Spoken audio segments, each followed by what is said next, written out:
Khairi Jamaluddin in the Dewan Rakyat on July 27th. The bill seeks to ban the use, possession and sale of cigarettes and vape products to those born after year 2007.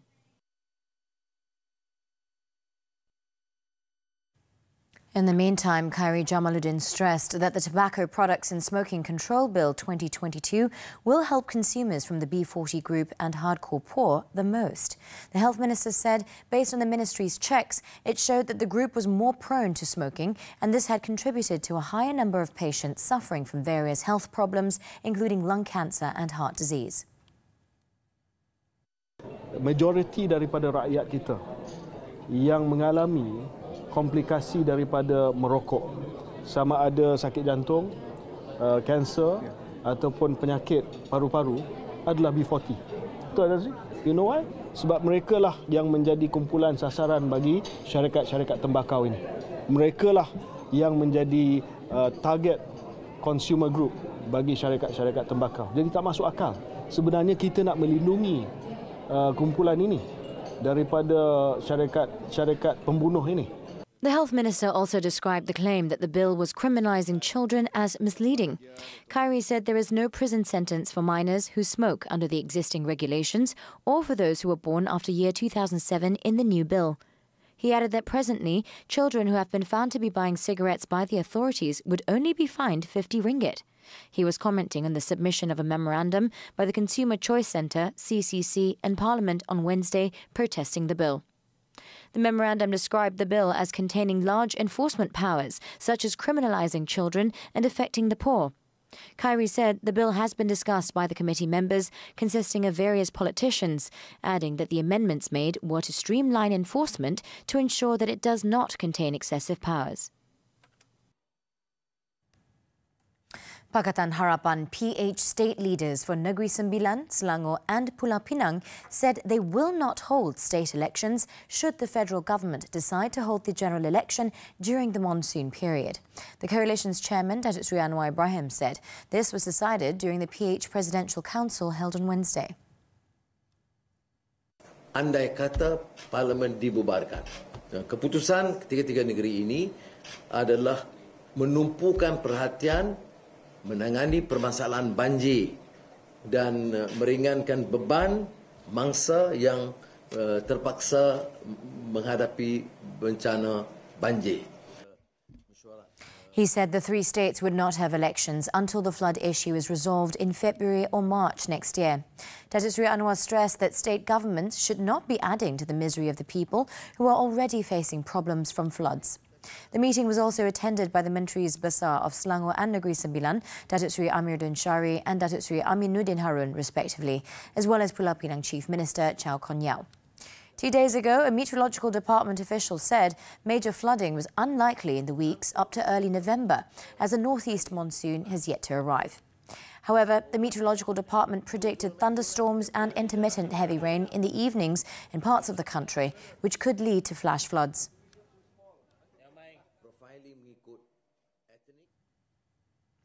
The Supply Bill 2023, which will pave way for the 2023 budget, was tabled for first reading in the morning session of the Dewan Rakyat on Wednesday. The first reading is mostly seen as just a formality, when only the title of the bill is read out in the Dewan Rakyat. Tuan Yang Pertua, saya mohon mengemukakan Rang Undang-Undang Perbekalan 2023. Rang undang-undang bernama Satu Akta bagi menggunakan sejumlah wang daripada kumpulan wang disatukan untuk perkhidmatan bagi tahun 2023 dan bagi memperuntukkan jumlah wang itu untuk perkhidmatan bagi tahun itu. Bacaan kali yang kedua bila? Tuan Yang Pertua, bacaan kali kedua pada hari Jumaat 7 Oktober 2022 jam 4 petang. Notably, the first reading was done after the early resumption of Parliament this week, with all eyes fixed on the tabling of the bill on Friday, 3 weeks earlier than originally scheduled.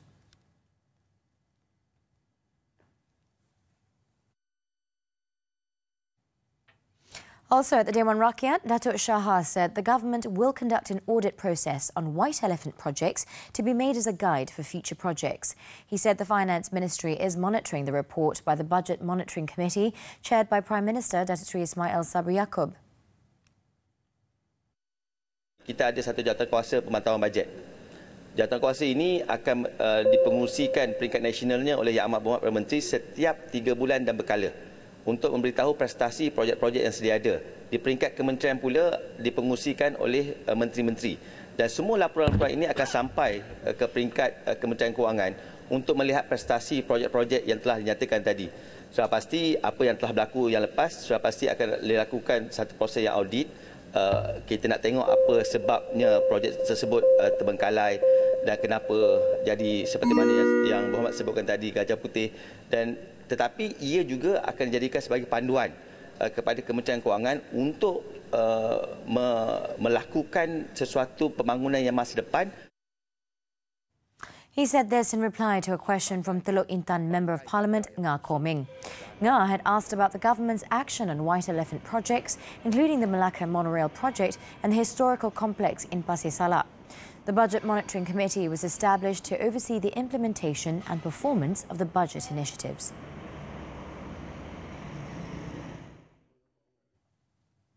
Malaysia retained its seat as Council State under Part 3 of the International Civil Aviation Organisation ICAO Council for the 2022 to 2025 term during the 41st session of the Triennial Assembly in Montreal, Canada on Tuesday. Transport Minister Datuk Seri Wee Ka Siong, who headed the country's delegation to the Assembly, said this marks Malaysia's 6th consecutive term on the ICAO Council since it was first elected in 2007. In a statement on Wednesday, Datuk Seri Wee said the results showed Malaysia had garnered 136 votes. Therefore, he said Malaysia continued to be committed to the ICAO in safekeeping and compliance to safety in civil aviation, innovation and strengthening global aviation through strategic infrastructure development alongside capability building for aviation institutions to fill the needs of a new generation of aviation professionals. The Specialized Agency of the United Nations, ICAO, was established in 1944 to manage the administration and governance of the Convention on International Civil Aviation, also known as the Chicago Convention.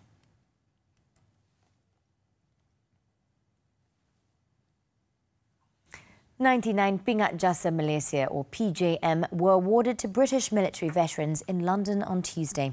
The service medal recognises their sacrifice and cooperation in upholding national peace after independence during the period of first emergency and confrontation. Here's Haliza Hashim's report from London. Haliza. The PJM medals were presented by the Malaysian High Commissioner to the UK, Datuk Zakri Jaafar, in cooperation with the Malaysian Defence Office in London. This year's list of 99 medal recipients was approved by the Ministry of Defence for applications made in 2021. Some recipients were represented by family members.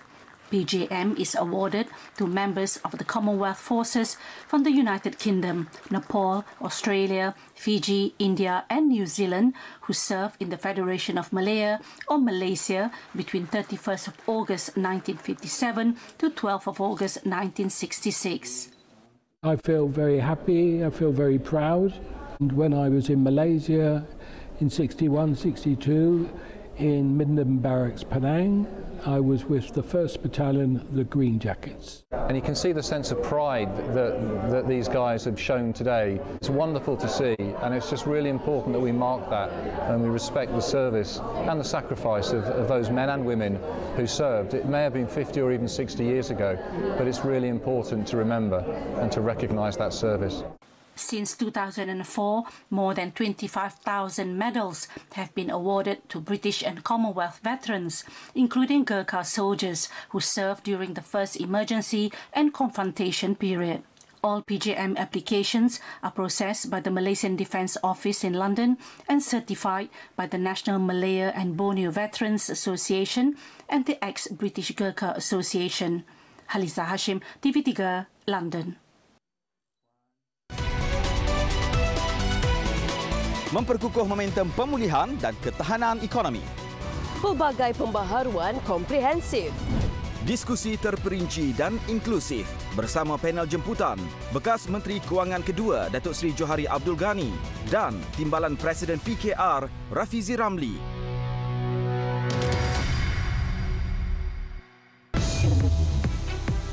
When we return, Bangkok braces for flooding as heavy rains expected. Do stay with us.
Foreign front. Authorities in Thailand warned on Wednesday of possible serious flooding in the capital and other parts of the central region from heavy seasonal rainfall expected through the rest of the week. The disaster agency continued to forecast heavy monsoon rains in many parts of the country, as authorities warned that Bangkok and other provinces along the Chao Phraya River could face more severe threats as the volume of water flowing from upstream is more than that can be contained in the river and dams. It was reported that at least 4 of the country's major dams are over capacity and many more are approaching the critical level. In order to control the overflow, authorities are forced to release water, normally into rivers, which then raises their levels further. Hence, officials are taking several measures to cope with the flooding, including placing sandbags along riverbanks, preparing water pumps at drainage tunnels, and having military trucks on standby to transport commuters.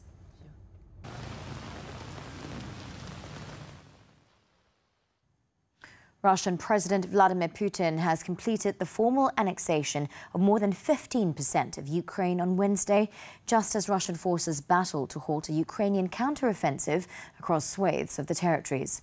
In the biggest expansion of Russian territory in at least half a century, Putin has signed 4 federal constitutional laws on the entry of the Donetsk and Lugansk People's Republics, Zaporizhzhia and Kherson regions into the Russian Federation. Meanwhile, the European Union on Wednesday has agreed to a new round of sanctions against Russia after its annexation of the 4 regions in Ukraine. The latest package, the 8th since Russia's invasion in February, is now going through a final approval procedure, which, if no objections emerge, will be published and come into effect on Thursday. The details of the sanctions package were not given, but potential measures over the past few days have focused on seeking to impose a price cap on Russian oil transported around the world. The EU were also looking at expanding the blacklist of people subject to EU travel bans and asset freezes for their role backing the Kremlin's announced annexations.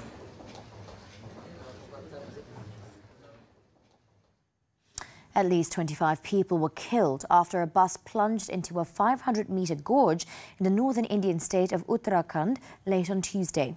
According to officials, at least 40 people were on board when the bus veered off the road and fell into a ravine in Pauri Garhwal district. So far, 21 passengers have been rescued following an operation led by the state's disaster response force. Local reports stated that the bus was carrying a wedding procession from Ladang to Bironkal village in Uttarakhand when the accident happened. The cause of the crash is not immediately known, but state authorities were investigating the incident.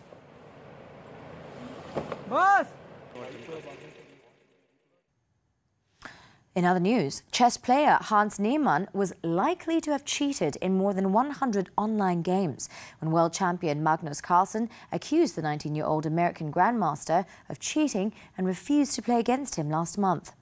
According to an investigation by Chess.com, it was likely that Niemann had cheated much more often than he had acknowledged. It found Niemann received likely illegal assistance in more games than he has previously disclosed, some with prize money at stake.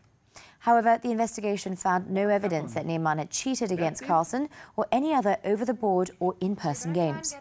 The scandal began earlier this month after Carlsen, considered by many to be the greatest player of all time, was defeated by Niemann at the Sinkerfields Cup in a major upset.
Tennis, the 2022 Japan Open. Miomir Kecmanovic knocked out last week's winner and local hope Yoshihito Nishioka of Japan to reach the second round on Wednesday. Ranked 33rd in the world, Kecmanovic dropped the first set 2-6 before fighting back to knock out the Korea Open winner in 3 sets. Kecmanovic regained his momentum as he claimed the next 2 sets 7-6, 6-2. The Serb will play Brighton Daniel Evans in the second round. Also in the next round was Denis Shapovalov. The Korean Open's runner-up eased past veteran American Steve Johnson 6-3, 7-6, setting up a second-round clash with Ryo Noguchi of Japan. Joining them was Sunwoo Kwon of South Korea. The 120th ranked Kwon beat American Mackenzie McDonald in 3 sets, 6-3, 6-7, 6-2, to seal his place in the next round. The South Korean will play a Spaniard in the last 8, either Jaime Munar, who knocked out top seed Casper Ruud, or Pedro Martinez. Still on tennis, the 2022 Astana Open. Russia's Andrei Rublev booked his berth in the quarterfinals after defeating China's Zhizhen Zhang in less than 1 hour. Fifth-seeded Rublev started the game brightly, claiming the first set 6-3. The second set proved to be easier for the Russian as he cruised to a 6-2 victory, sealing a spot in the last 8. Rublev, 24, will await the winner of the match between Greek third seed Stefanos Tsitsipas and Italy's Luca Nardi in Thursday's quarterfinal in Astana.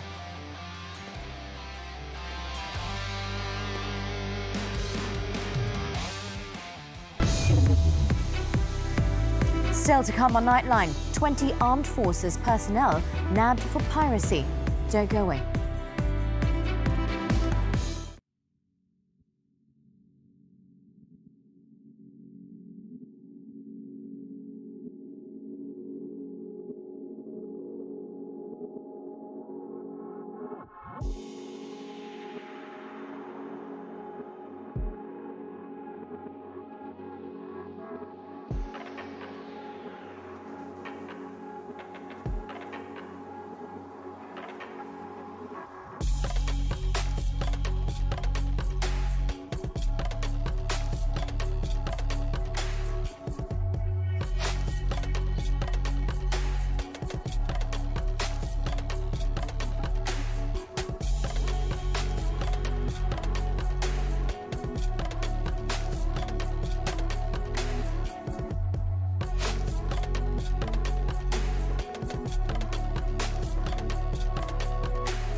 Staying with us, 20 armed forces personnel are being investigated for alleged group robberies in Semporna district 2 months ago. Home Minister Datuk Sri Hamzah Zainuddin said all the suspects were arrested following 2 reports received by authorities last August. According to a written answer given by the Home Ministry in Parliament, the robberies were said to have occurred in waters off Pulau Siamil in Semporna. The ministry stated that both cases were being investigated under the Penal Code for group robbery. The 20 were allowed bail on September 25th and are still being investigated.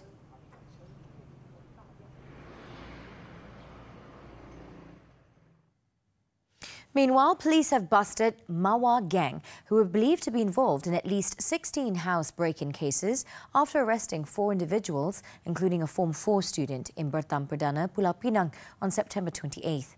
Seberang Perai Utara District Police Chief ACP Muhammad Radzi Ahmad said 3 suspects were nabbed at a house in the area at 3:40 a.m.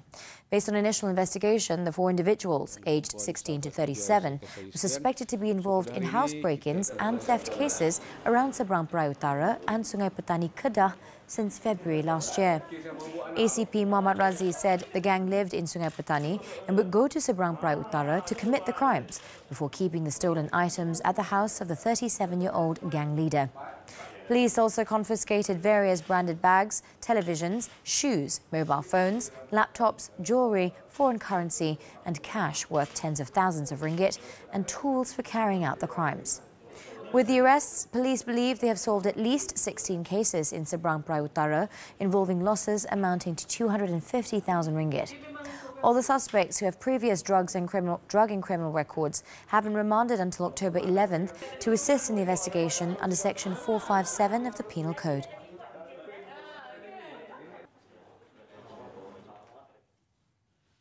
The Inland Revenue Board, IRB, has withdrawn its appeal, which was filed at the Court of Appeal over a suit filed against Nuriana Najwa, the daughter of former Prime Minister Datuk Sri Muhammad Najib Tun Razak, to recover 10.3 million ringgit in unpaid income tax. Noriana Najwa's lawyer, Wee Yong Kang, said the IRB filed its notice of discontinuance of the appeal last Monday. The IRB's appeal was scheduled to be heard on Wednesday. It was appealing against the August 26, 2020 decision of the Shah Alam High Court in dismissing its application to obtain a summary judgment against Noriana to recover 10.3 million ringgit in unpaid income tax. On July 24, 2019, the Malaysian government, through the IRB, filed a writ of summons in the High Court, naming Noriana as the defendant. According to the IRB's statement of claim, Noriana failed to submit the individual income tax return forms to the IRB for the assessment year from 2011 to 2017. The IRB contended she had not paid the amount of income tax, including the increase, totaling more than 10.3 million ringgit. Over in Perak, 2 directors and a manager were each fined 175,950 ringgit and default 2 years jail by the Ipoh Sessions Court on Wednesday. They were charged on 4 counts of trading 17,595 pairs of imitation branded shoes and slippers 3 years ago. Judge Norashim Makhalid meted out the fine on 50-year-old Yap Yin Kiat, 40-year-old Sun Hai Sia, and manager 60-year-old Yap Kian Singh after finding them guilty on all the charges. The court also fined the accused company, Eng Da Sindrian Berhad, 263,925 ringgit for the offence. The charges were framed under the Trade Description Act.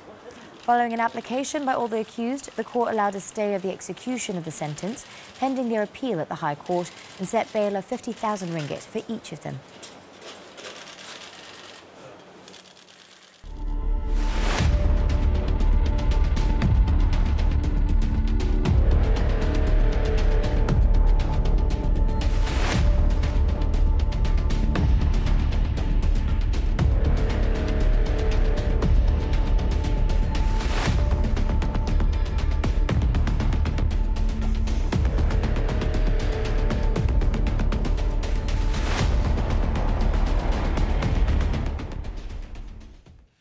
That wraps up Nightline this time around. And before we leave, let's take a look as Thai villagers held a boat race outside flooded homes to cheer up the neighbourhood amid the rain onslaught. With that, I'm Anita Wu.